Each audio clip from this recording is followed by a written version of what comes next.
अस्सलाम वालेकुम स्टूडेंट्स, कैसे हैं आप सब। उम्मीद करती हूँ खैरियत से होंगे। चलिए आइए शुरू करते हैं अपना आज का सबक, जिसमें हम योम अर्ज के बारे में पढ़ेंगे।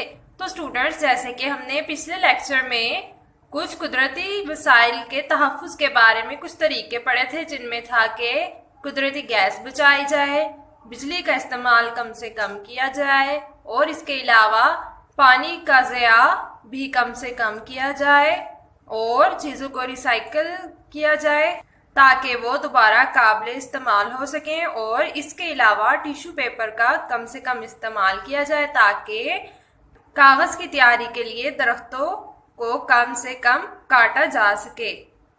तो आज भी हम पहले कुछ कुदरती वसाइल के तहफ़्फ़ुज़ के तरीके पढ़ेंगे, जिनमें है कि माहौल को आलूदा होने से बचाया जाए और इसके अलावा दरख्तों को कम से कम काटा जाए और कूड़ा करकट वगैरह समंदरों, नदियों और नहरों में ना फेंका जाए। और इसके अलावा प्लास्टिक की थैलियों की जगह कपड़े की थैलियाँ इस्तेमाल की जाए ताकि वो दोबारा काबिल इस्तेमाल बनाया जा सके उनको, और प्लास्टिक की थैलियों की वजह से माहौल आलूदा ना हो। तो चलिए आइए शुरू करते हैं पढ़ना।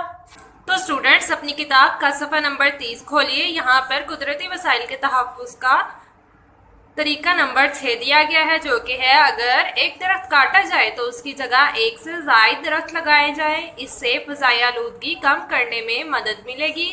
सातवां तरीका है माहौल को साफ सुथरा बनाने के लिए गाड़ियों और कारखानों में ऐसा ईंधन इस्तेमाल किया जाए जिससे धुआं पैदा ना होता हो। आठवां है समंदर में कूड़ा करकट ना डाला जाए। नौवां है निकासी का गंदा पानी नालों, नदी, दरिया या समंदर में फेंकने से पहले इसे खतरनाक मुज़र सेहत केमियाई मादों और जरासीमों वगैरह से पाक किया जाए। और आखिरी है प्लास्टिक की थैलियों की जगह कागज़ या कपड़े के थैले इस्तेमाल करें, जिन्हें बार बार इस्तेमाल किया जा सकता है। प्लास्टिक के थैले माहौल को आलूदा करने का सबब बनते हैं। तो स्टूडेंट्स, हमारा अगला टॉपिक है योम अर्ज।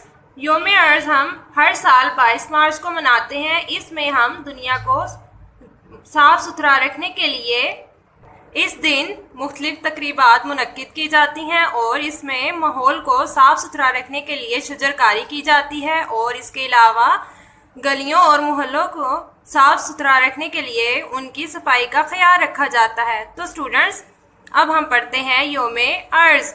योम का मतलब होता है दिन और अर्ज हम ज़मीन को कहते हैं। दुनिया भर में हर साल 22 मार्च को आलमी योम अर्ज यानी कि वर्ल्ड अर्थ डे मनाया जाता है। इस मौका पर दुनिया भर के लोग मुख्तलिफ तरीक़ों से माहौल को महफूज बनाने के लिए काम करते हैं।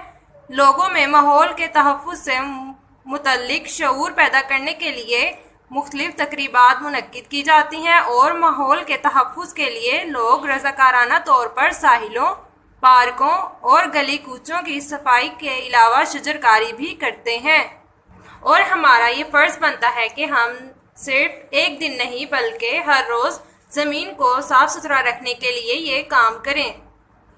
चाहिए कि हम अपने गलियों और मोहल्लों को साफ़ सुथरा रखें, उनमें कूड़ा करकट ना फेंकें और ज़्यादा से ज़्यादा दरख्त लगाएं और इसके अलावा प्लास्टिक की थैलियों का कम से कम इस्तेमाल करें ताकि माहौल आलूदा ना हो। तो स्टूडेंट्स, आप इस सबक को 2 से 3 मरतबा दोहराएंगे और याद करेंगे। अपना बहुत सारा ख्याल रखिएगा। अल्लाह हाफिज़।